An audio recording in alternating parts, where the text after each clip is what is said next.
Well, good afternoon and welcome everyone. This is one of the final sessions of this amazing conference. So thank you in advance for joining on a Friday afternoon. I'm Brian Stewart. I am the Client and Community Relations Director for PNC Bank here in Portland, Oregon. I've been lucky enough to be a partner with Housing Oregon for most of my banking career. And I'm excited about the opportunity to lead today's panel discussion. First of all, today's session is entitled Preschools and Housing, Integrating Early Childhood Learning Centers in Affordable Housing Developments. I just want to make sure that everyone's in the right session. And so if you're not, you want to be at someplace else, you can go ahead and drop off. But welcome everyone who's interested in this topic and have joined us today. To begin with, I want to say kudos to everyone for navigating these past couple years in really these unprecedented times. The loss of jobs, the need for frontline workers, and really the perils that everyone has faced, and the uncertainty of the outcomes still to be determined. It's really taken a toll on so many of us, especially those with limited access and limited means. One of the critical needs that'll allow individuals to return to the workplace is a thriving, sustainable childcare system. The lack of quality childcare has hit so many families so hard, especially lower income families who may not have the option from working from home. We all know that the American Rescue Plan was previously passed. And we're still kind of mired in the discussions around the American Jobs Plan and the American Families Plan. So hopefully those may be able to provide some relief to this situation. But one thing that we know is the importance of early childhood facilities, as they can really address several factors that face our communities today. Number one, they meets the growing need for quality, affordable care. It meets the need to really strengthen and expand our early learning opportunities. It can help provide our economic recovery by really allowing people to go back into the workplace. And it can help advance kind of equity by supporting working families, especially those in underserved communities. In today's session, we will hear from governmental, developer, and preschool administrators on the challenges and opportunities related to expanding childcare services for low-income households throughout Oregon. We're going to hear about recently approved legislation and a voter-approved measure that was passed in Multnomah County, suggesting new opportunities for the integration of early childhood learning centers in affordable housing developments. You'll also hear more about House Bill 5011, which would produce a research study and develop a pilot program to support the co-location of affordable housing in early learning centers. And then we'll also hear about some of the challenges that are facing housing developers as they try and add needed commercial space in our new housing projects. Second, just kind of a housekeeping item, our session will likely last around 50 minutes, and we'll have time towards the end for questions and answers. But throughout the session, if you do have a question or comments, please feel free to utilize the chat room option. And we have an awesome technical advisors who will be monitoring those questions and identifying those inquiries. So thank you, technical staff. First, I'd like to now introduce our panel. And afterwards, I'm going to allow each of them the opportunity to kind of further explain their role and a little bit about their organization. On our panel today, we have Leslee Barnes. Leslee is the director of the Preschool and Early Learning Division for Multnomah County. Jilian Saurage Felton. She's the housing director for SEPA, Community Partners for Affordable Housing. And Rick Ruzicka, who's a senior operations and policy analyst for Oregon Housing and Community Service. So panel, thank you so much for joining me today on this important topic. I'd first like to start by turning the mic over to Leslee. Leslee, can you tell us a little bit about your program? Yes, good afternoon, everyone. As mentioned, I'm Leslee Barnes, and I use she, her pronouns. I'm the Preschool and Early Learning Division Director at Multnomah County, which is a new department that is tasked to implement Preschool for All. I have the privilege of leading the work to build a new type of preschool system in Multnomah County, a system that is grounded in racial equity so that all families in our community have access to culturally relevant, high quality, inclusive preschool opportunities. I've been in this position for about 6 months now. And prior to that, I've worked for many years as a leader within our early childhood systems in the state and local levels, and also as a childcare business owner. So I have really some lived experience in developing projects and navigating systems from a business perspective. So I'm going to start with a brief overview of what Preschool for All is so that you have the content on our work during this time together today. Next slide, please. So Preschool for All was a Multnomah County ballot measure passed in November of 2020 with 64% of voters saying yes. Our work will be paid for by the highest income earners who live or work in Multnomah County. PFA used a community process to develop the vision for preschool that took over 2 years. I was a part of some of that work with almost 100 people working on the project. Part of that community process included a work group of technical experts focused on childcare facilities. Next slide, please. This next slide kind of shows what Preschool for All implementation looks like from a funding standpoint. The Preschool for All plan includes an intentional implementation timeline with the number of slots growing over time until we reach universal access in approximately 10 years. PFA builds upon publicly funded preschool, so it doesn't replace existing programs such as Head Start or the Preschool for All system in our state. Those first slots will start in September of 2022 with 500 to 1,000 slots next fall. That includes stabilizing existing preschool slots and adding new ones. Preschool for All is a mixed delivery model that allows families to choose the type of program that's right for them. And those settings include in-home preschools, centers, and school districts, to name a few types. As we increase the number of available slots, children who have the least access now to high quality preschool will be prioritized. And those groups include Black, Indigenous, and all children of color, children who speak diverse languages at home, children whose families live under the self-sufficiency standard, children in foster care, and children with developmental disabilities and delays. Next slide, please.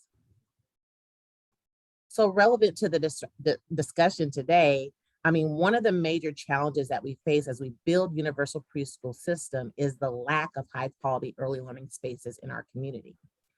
We know that well-designed, high quality spaces enhance learning experiences and child development, and yet there are significant challenges to increasing childcare facilities, including a historical lack of investments in early childhood. Oregon State University calculated that there were only enough preschool slots, including both publicly and privately funded, for 38% of preschoolers in Multnomah County pre-COVID. Since that point, we've lost additional childcare providers due to the pandemic. Even in the best of times, childcare providers operate with very low profit margin, and it's difficult for them to obtain traditional loans. These challenges are exacerbated for Black, Indigenous, and providers of color who often experience additional systemic barriers to accessing capital dollars. Those capital dollars are essential because childcare spaces are often more expensive than other businesses. Meeting childcare licensing standards includes adding unique and often expensive features such as additional bathrooms, outdoor playgrounds, pickup and drop-off areas. Next slide, please. So we are exploring through our community planning process. We learned that it was clear that funds are needed to increase the supply of early learning spaces, improve the quality of childcare, and address systemic inequities to the BIPOC community. So we're exploring an early learning facilities fund. So that fund would provide pre-development support for projects adding early learning spaces to larger developments. In addition, we hope that the fund will provide capital dollars for construction and renovation of preschool facilities.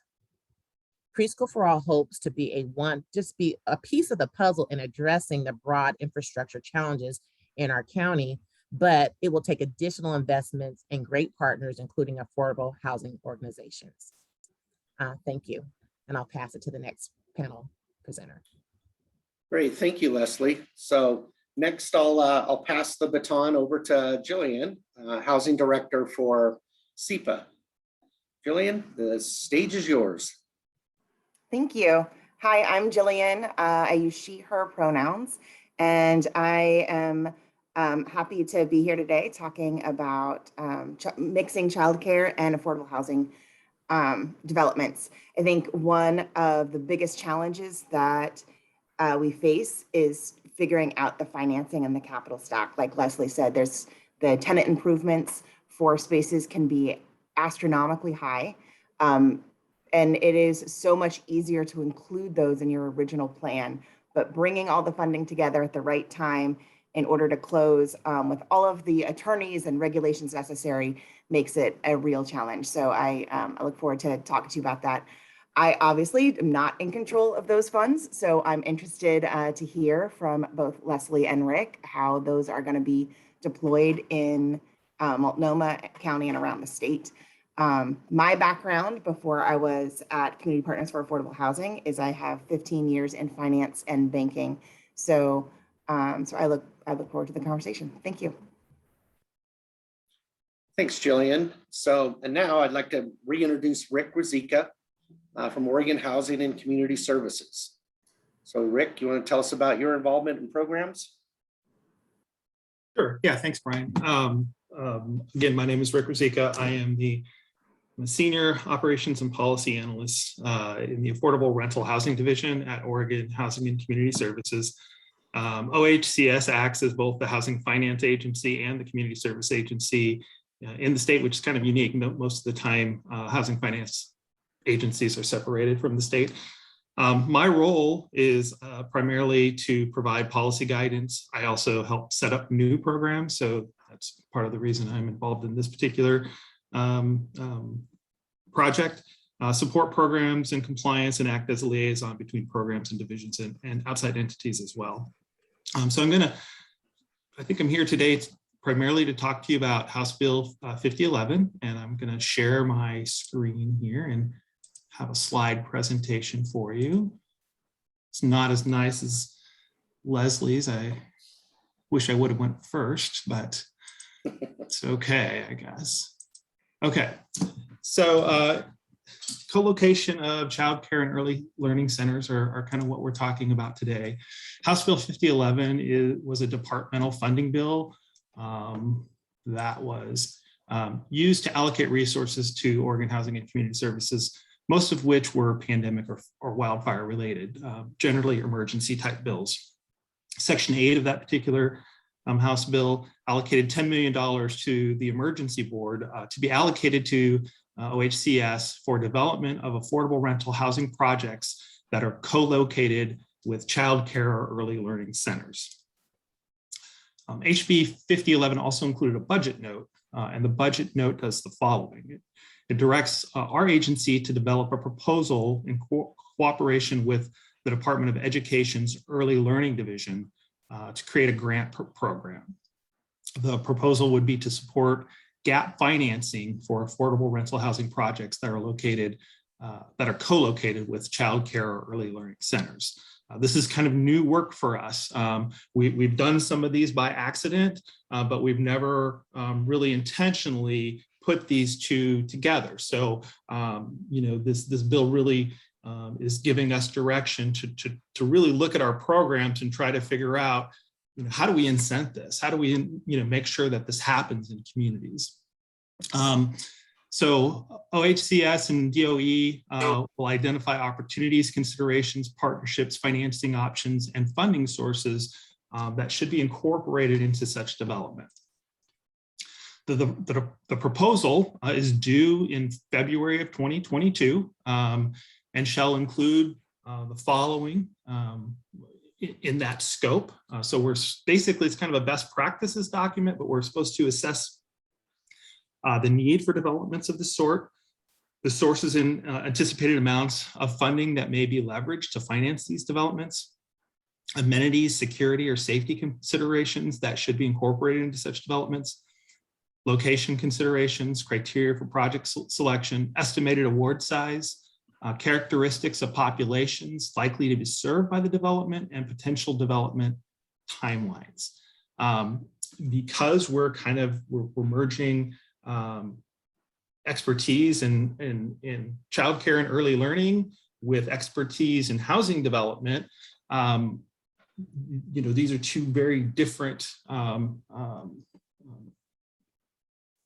things that get done. And so we're looking at having a third party put this proposal or study together for us, because we don't feel like either us or the Department of Education have enough expertise in merging these two things to truly be able to answer all of these questions. So we've met with the Department of Education Early Learning Division and have agreed upon procuring a third party to develop and prepare that proposal. We're currently negotiating a contract with a third party expert in this field to prepare it. And while this is happening, people like me are trying our best to research and explore the work that's been done in other parts of the United States so that we truly understand what works, what doesn't, what funding sources might be best for this type of project, and so on and so forth. There's been a lot of stuff done in Washington, some things in California, and really across the country that we're exploring and really trying to kind of wrap our arms around what might work here in Oregon. The OHCS and the Department of Education will utilize this proposal to establish a framework for a pilot gap financing program. Once the pilot framework has been established, our intention is to reach out to stakeholders for engagement and input into the pilot program. So we'll definitely have an opportunity for folks to tell us what they think, get ideas on kind of what other folks have done and what communities need across the state. And we anticipate that this is going to occur sometime in the spring of 2022. The funds come with a deadline of December 2022 to allocate the resources. Any pilot program would need to factor a quick utilization of funds into the framework. So that's a timeline we're working with. We don't know if we can extend that. I think really our first step is to try to get the proposal or report together, really dig into that, and then I think at that point we can talk about, do we incorporate that into things that are already projects that are already in our pipeline? Because typically it takes 2 to 3 years for a project to actually go from an award stage to an actual on the ground stage. Are we able to extend that time frame? So there's a lot of things that we're going to kind of decisions that we're going to make after we receive that proposal or report. Some of the questions that we've identified so far, and I hope I'm not going over time, but we've identified. Fine. Okay, good, thanks. We've identified what we need to know what affordable housing funding sources would work well with co-location of childcare and early learning investments. There's a lot of funding opportunities out there for the development of affordable housing, but not all of them are going to coincide with this type of co-location. And that is oftentimes because maybe there's some federal restrictions associated with it. Maybe there's some state goals associated with it. For example, permanent supportive housing developments might not be the best fit for co-location of early learning centers. So there's just things that we need to kind of figure out what funding sources work well and what don't. What kind of capacity or training needs should be a part of our strategy for launching this effort. When we put permanent supportive housing program together, for example, we require folks that access those funds to go through a very intensive 5-month training process because the folks that provide the services to the folks that live in these units are often very different than the folks that generally do the development. And those are those are very, again, specific kind of education, needed to provide those services. And so to meld those together, we do a really heavy intensive educational program, and that might make a lot of sense in co-location. How do we incentivize these developments? We have a lot of scoring incentives associated with, for example, our low-income housing tax credit program. Would that be a nice place to add co-location incentives? And is that framework something that makes sense? Do metro, urban, and rural developments look different? Do on-site centers, financially speaking, for example, work in urban centers, but they may not work in rural centers? Do we look at standard changes for units to allow for in-home care? So right now, some of our funding packages are really kind of restrict unit size because that's what gets them the points. Do we look at maybe changing some of those requirements to allow folks to modify their units to better fit in-home daycares, for example? And is incenting proximity to affordable housing developments to childcare and early learning centers influential? So instead of maybe co-location, maybe proximity of developing these sites to the early learning centers and childcare is really what we're after in some instances. So those are some of the questions. And then finally, what are the regulatory and financial considerations of co-location? We know that there's a lot of regulatory considerations when you're putting together a childcare center that affordable housing generally doesn't have. So how do we meld those two things together? So we're very, very excited about this possibility. In fact, this is a conversation that we had initiated prior to the pandemic, and the pandemic has just kind of made it all that much more important. So we're really excited about this potential and this opportunity. Our first step is, like I said, to procure and then review the report on how to best move forward with a pilot program. We're hopeful that the pilot program can be successful and that this can be something that grows and expands and becomes more of a regular thing across the state. And then there's some contact information for you as well. I know that there's folks that are going to want to plug into this once we have our engagement opportunities. Make sure you get on our mailing list, go to our website. At the very top, click on news and updates, and then sign up for the e-news so that when we start this engagement process, and I'm sure we'll work with DOE as well, but when we start our engagement process, we want to make sure that everybody that wants to engage has an opportunity to do that. So that's my share. Thank you. Great, thank you, Rick. And before we jump into a few questions, I'll just talk briefly, take a few moments to talk about PNC Bank. PNC Bank is relatively new to the Northwest, but they've been operating an affordable housing division in the market for over 25 years. They specialize in affordable housing tax credits and invest in projects throughout the country. In addition, through our foundation, PNC launched a program called Grow Up Great. A little shirt here, little logo. They launched that back in 2004, and it focuses on helping prepare children from birth to age 5 for success in school and later in life. We found, and the research shows, that children who participate in high quality preschool programs are far more likely to experience greater educational achievements, and they can really strive towards higher vocational aspirations and contribute to society later in life. So hopefully that all provides some background for our discussion. And again, I just want to thank each of the panelists for not only the work that you're doing, but for your insight on this issue. So let's jump into it. If you do, from the audience, if you do have questions, feel free to enter those into the chat room and we'll try to address those as they come up.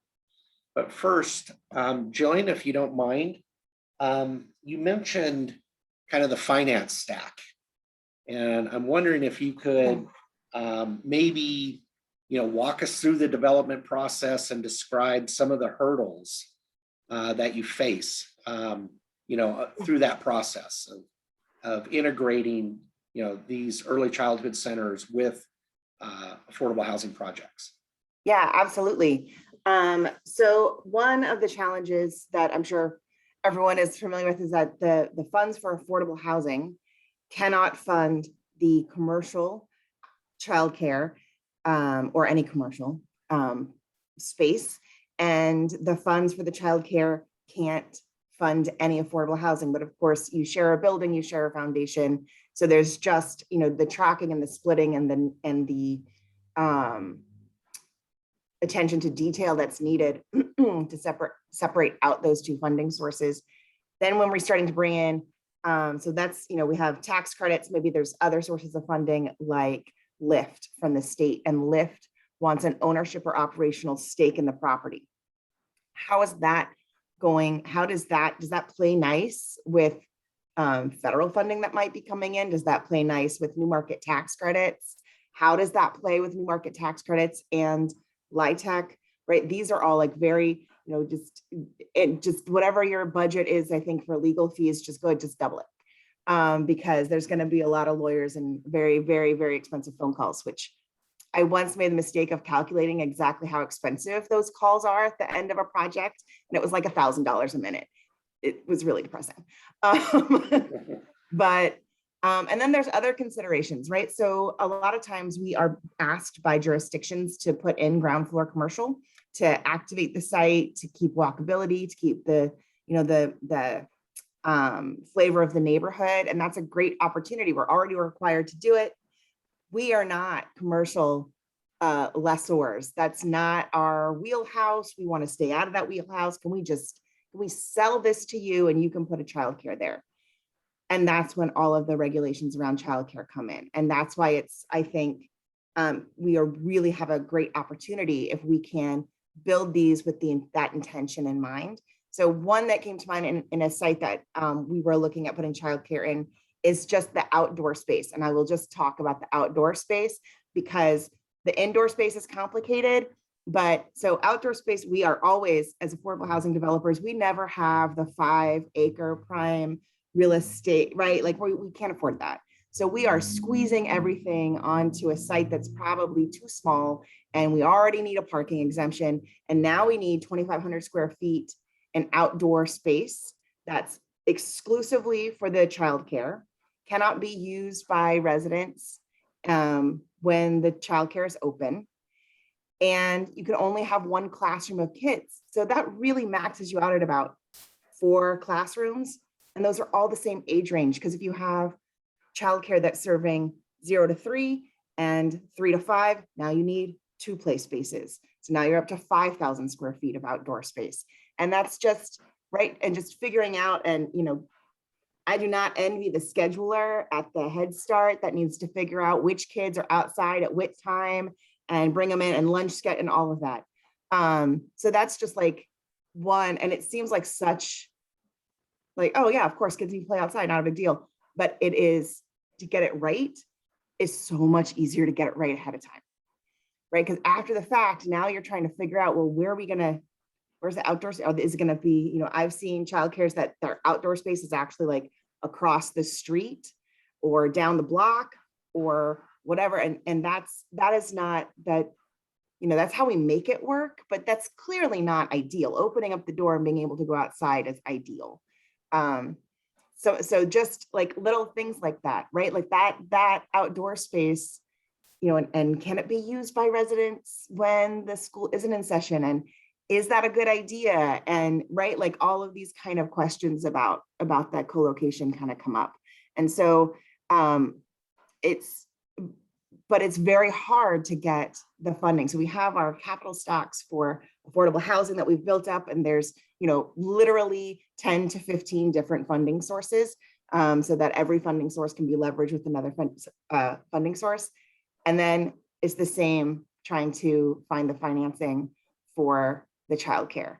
Is it, and there's a lot of things I think that governments could step in and do and help. They could provide 0 interest loans, right, for the financing of the tenant improvements or the acquisition of just purchasing the commercial space outright. They could provide guarantees on mortgages. that, you know, if the childcare provider takes this out, then, you know, yes, we are putting the full faith and credit of Multnomah County behind this loan so that you can build this childcare. You know, all of these things would go a long way and don't actually necessarily, there's things like the guarantee doesn't actually cost dollars. It just costs time to build a strategy. Dedicating funds like, Prosper Portland, I think, is involved in funding, and looking at childcare as economic stimulus is important to get the funds in. But, you know, a lot of childcare funds, a lot of Head Start, all of the Head Start funds is all about operations. And if you don't have anywhere to operate, then you don't have a deal. And so those are some of the little quirks and complications that have come up as we look at this over and over again. I think as developers, we're all waiting for someone to do it first so that we can be like, they did it, great, now I'm going to do it, right? Like, someone figure it out so that we can all figure it out. And it's great. It is part of, it also helps with the neighborhood, right? The neighborhood wants affordable childcare near them, affordable quality childcare down the street. Yes, please. And that can go a long way in neighborhood meetings to help with, yes, there's affordable housing, and we're bringing childcare for the whole neighborhood. That's huge, right? It's going to reduce NIMBYism. It's going to, you know, actually maybe get some neighborhood, fingers crossed, to write letters of support instead of letters of concern. If we can figure out how to do it and do it well, I think it's going to be a real boon for Multnomah County, Metro, and the state. That's perfect. Thank you, Jillian. That just obviously shows the devil is in the details on all of these projects. So Julia had a question. Thank you for submitting that. And Rick, I'll kind of throw it over to you, but she says that, you know, imagine that there are considerations needed to be made related to land use and building code to really minimize those barriers. Is that being considered in the OHCS process? Yeah, I think that's the reason that we're really hanging our hat on doing the study first, because I think we really need to determine what partners and what the barriers are. You know, a lot of your zoning considerations are actually under the Department of Land Conservation Development. And so that might be a partner that we need to bring in and have a conversation with. You know, a lot of your zoning actually is locally driven. And so, you know, what are those barriers and how do we remove those barriers? So yeah, I think that will be a consideration. I assume that'll be a consideration when it comes out of the study, but I think, you know, this is new to us. And so we're really, as Jillian kind of mentioned, we really want to see somebody that's done it and done it right so that we can, you know, photocopy that and hand that out to everybody so that, you know, we can start doing this successfully across the state. Yeah, thank you. I'd like to jump in if you don't mind, Brian, on that part. Go ahead, Leslie, please do. Yeah. So one of the things that we've been looking at is how to help people navigate these kinds of systems and like, where's the political will? One of the things is, you know, stop thinking of childcare and preschool as a normal business. It's not a regular business. We want to treat it as infrastructure like we would your grade school. And so what considerations do we need to add to that thought to make this a reality? And so some of the things that we're talking about is like getting people in rooms together, the city, the county, the state, because we see and hear from childcare providers that oftentimes their regulatory bodies are at odds with one another. One said, put a gate here, and then the fire marshal said, take it out, you know? So these are the kinds of things that seem silly, but they happen all the time and get in our own way. So that part of like getting people, the right people in the room, maybe there's a navigator or ombudsman kind of system that helps that. And then there's this political will. Why does that exist? And let's have someone above, you know, you going into the BCDS office, who's above that says, this is a priority. Let's get this experience different for childcare because we recognize this as a community need. So those conversations are beginning to happen and they're exciting. But I think some of the things are just plain silly, and we need to think about this differently and get out of our own way. So I just wanted to put that in there because these are the conversations that are coming to us as a new solution to the preschool side of this, but it impacts all of childcare. So we'll be in touch with each other, the folks here on the call, because we need your voices and making sure the right people are there for that. Yeah, thank you for that.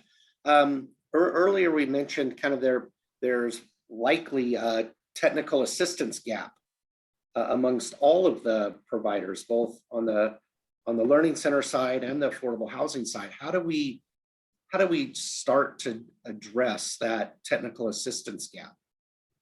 And I'll just open it up to anyone there who has a comment on it.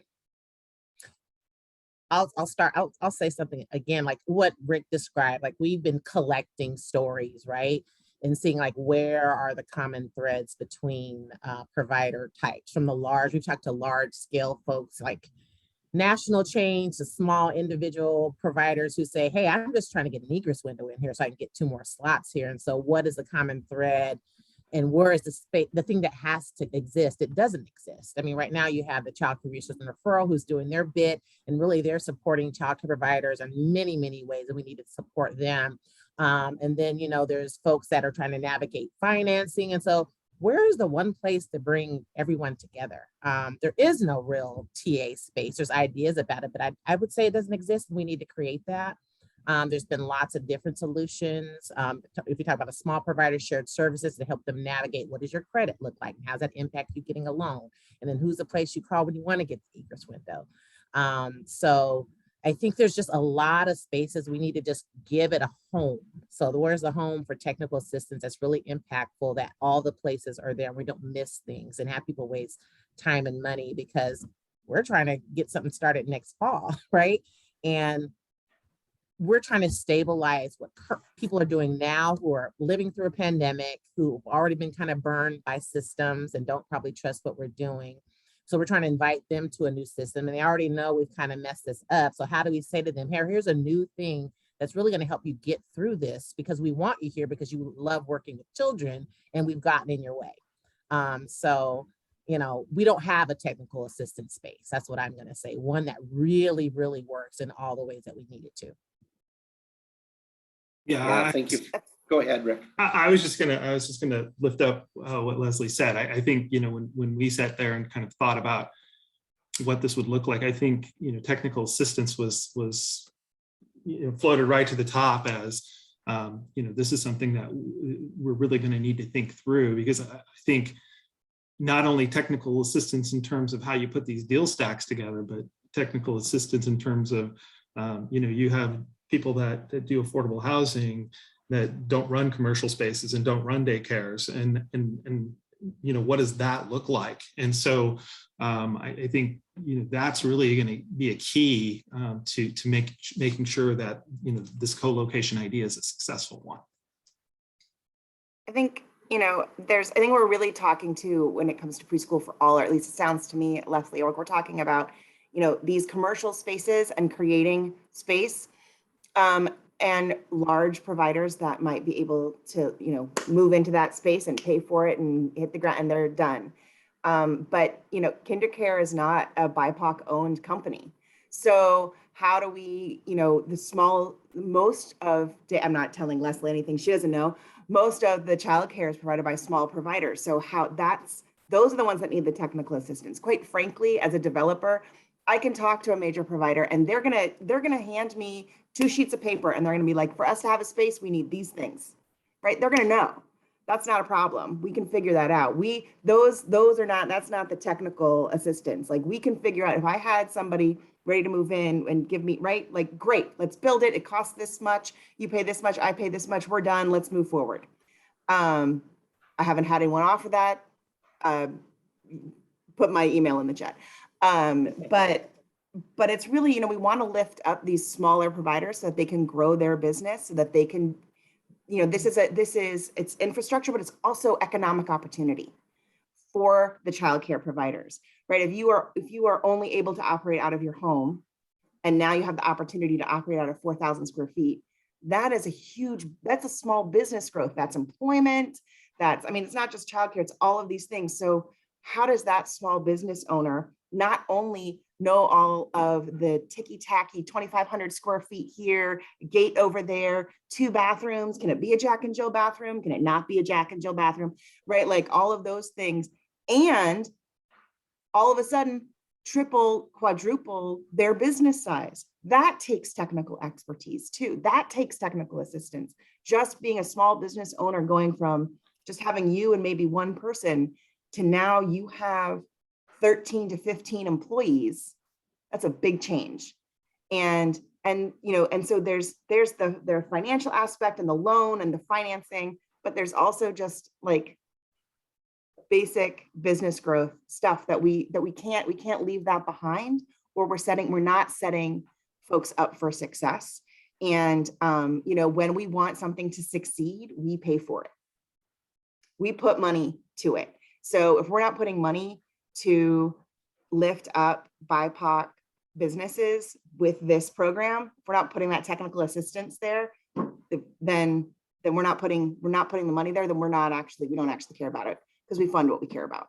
So that's I think the technical assistance that I don't want to see lost as this goes. Yes, for me, yes, I have a lot to learn about how to commercial space, and affordable housing developers have a lot to learn. But really, it's the folks that are going to take that space that need the expertise and the technical assistance, more so than I think large organizations or large developers or somebody who's already running multiple classrooms. Right. And so we have some solutions that we've looked into about that very thing. I mean, and one of the things that we're leaning into is, those small providers navigating not only now government contracting with someone like us at the county, but this idea of expansion. And so we're looking to really partner with community-based organizations to do that work. Folks that are trusted in the community that want to walk alongside that small business owner and get them where they need to be. And so they're not having a contract directly with the county, but they're contracting with an organization that has some business expertise that can help them navigate those systems. So that's one of the things I'm really proud about that will be different than some of the other publicly facing preschool systems I've seen lifted up, that we really know that small business owner does not have all the time, first of all, or the expertise to do that. And so we're really going to make sure that this process does not burden them further than what they already have. And then the other part of that too is the other side of that is, I wanted to say on Rick's slide, I love the fact that you're including the idea of modifying small units in affordable housing. This is one of the things I've said, and I've seen done well in our community. There's been a couple of community development organizations that have done that.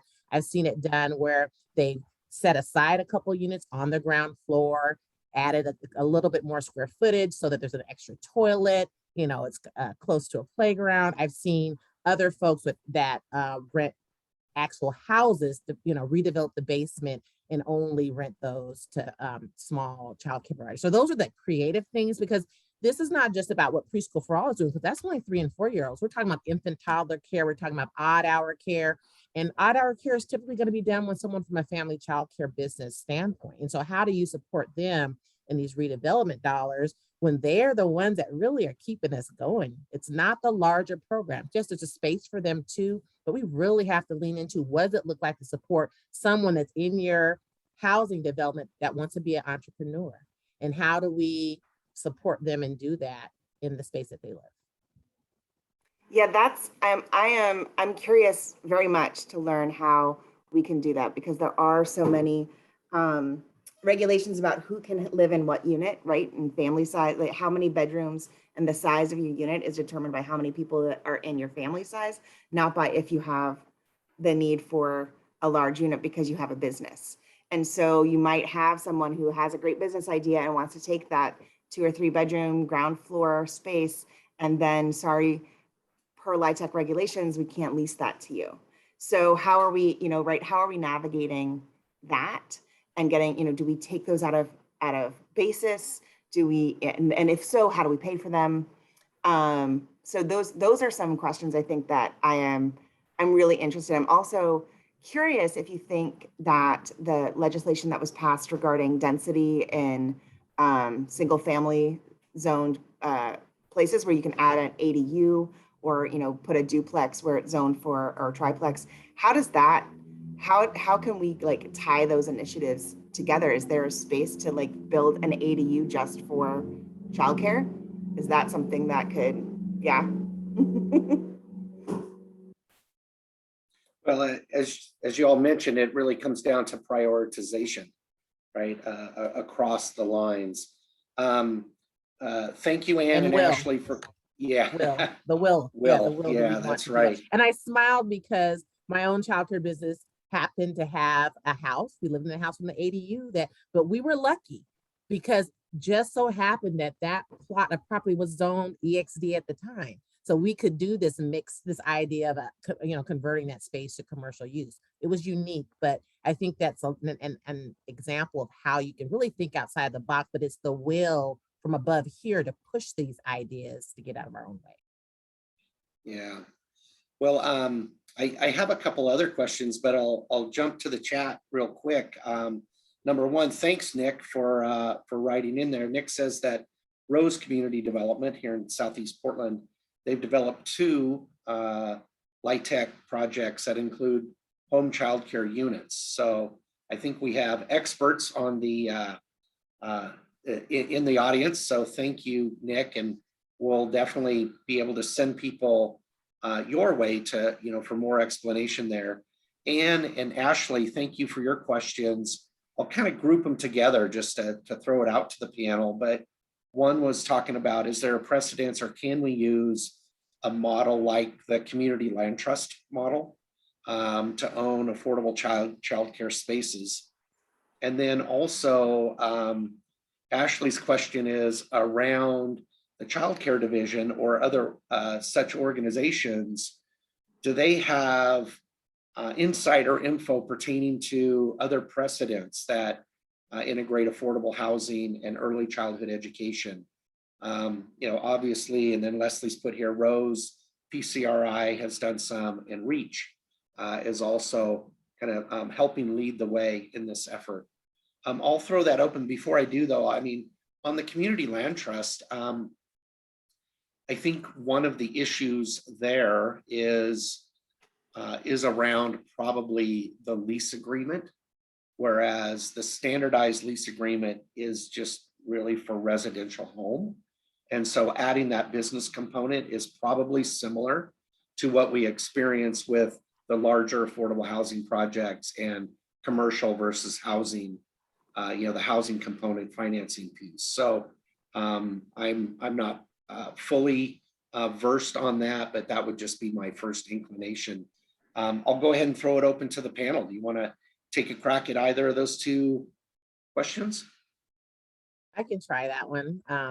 As far as the ELD, which is the child care division being open, I think one of the things we're really doing is making sure they're partners, and as we're talking about development, and so they're one of the pieces that are folks that are at the table, of course, because there are things that their hands are tied around. Like, for example, there's this, I call it ambiguous. I mean, it's in writing, but it's this rule about, if you're certified family child care, someone living in the home, someone being a resident, is that resident the provider? What does it mean to be a resident of the home? And then you have licensing a person. One person will say it has to be you. One will say it's not, it's inconsistent.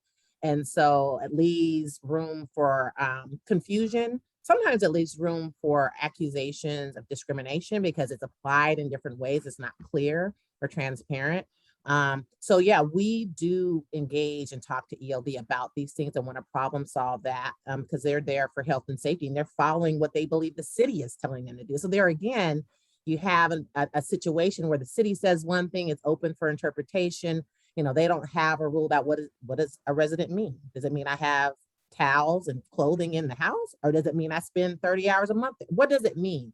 And so these are the kinds of things we want to flesh out so that people are very clear about what can I do in my home? What do I need to do if I want to expand? There's too many gray areas and too many people that interpret things differently. But the ELD will definitely be a part of this, especially if you're talking about getting more expansion, bringing money from the federal government in to expand this more. We need more people that really understand and come to the table and not cause barriers to folks. Because people don't want to expand. They're good providers, but it's too hard. When you're confused and you're tired, there's a global pandemic. It was already bad before the pandemic. And so we don't want people to not want to expand because we are in their way. That's what we don't want. Yeah, I agree. Rick, Jillian, anything to add? I heard you mention a little bit of community land trust, and I think Mhm.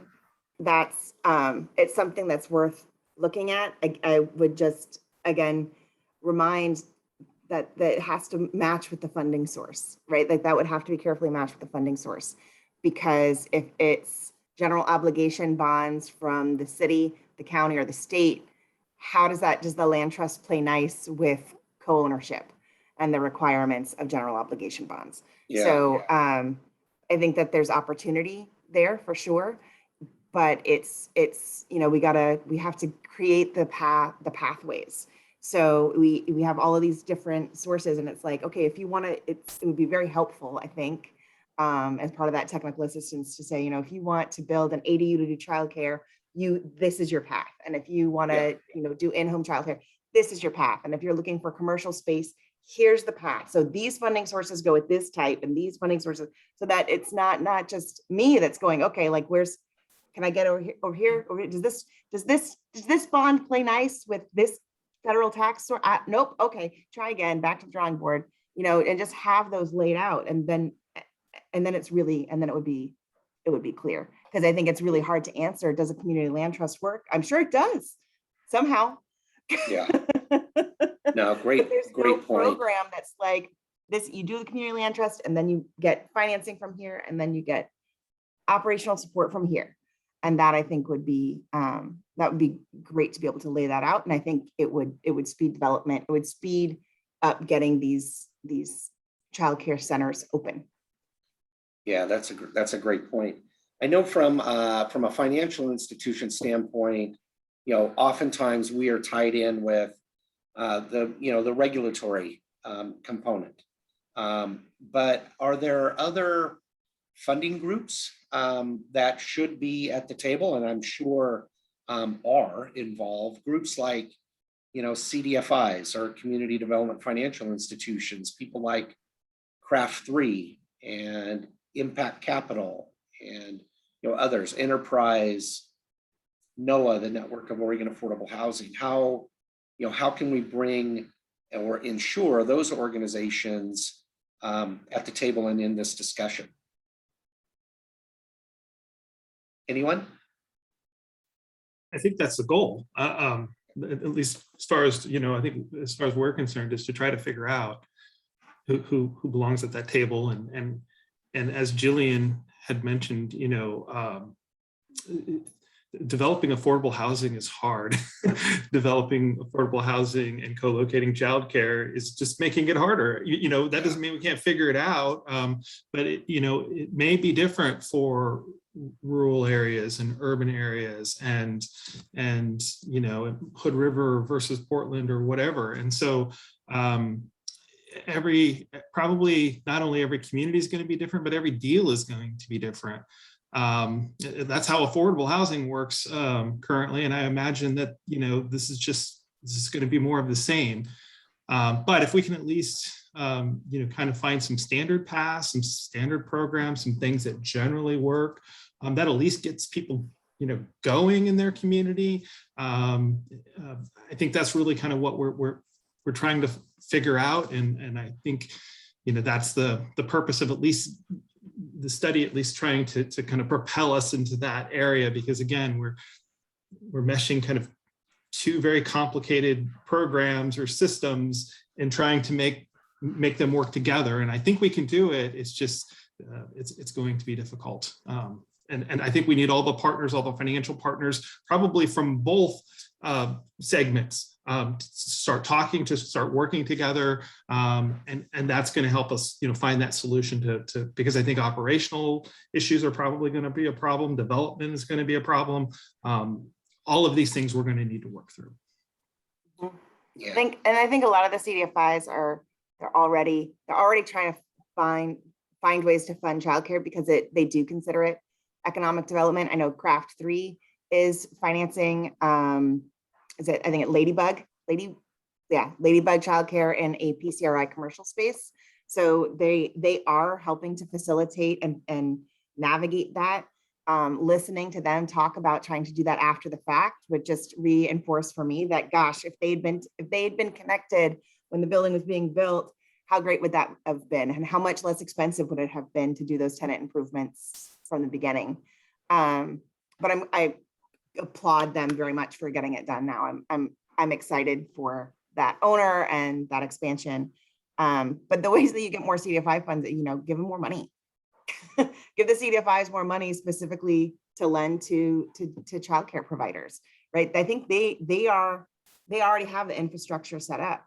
I think to remember, CDFIs are community-based, but they are financial institutions. That's the FI, right?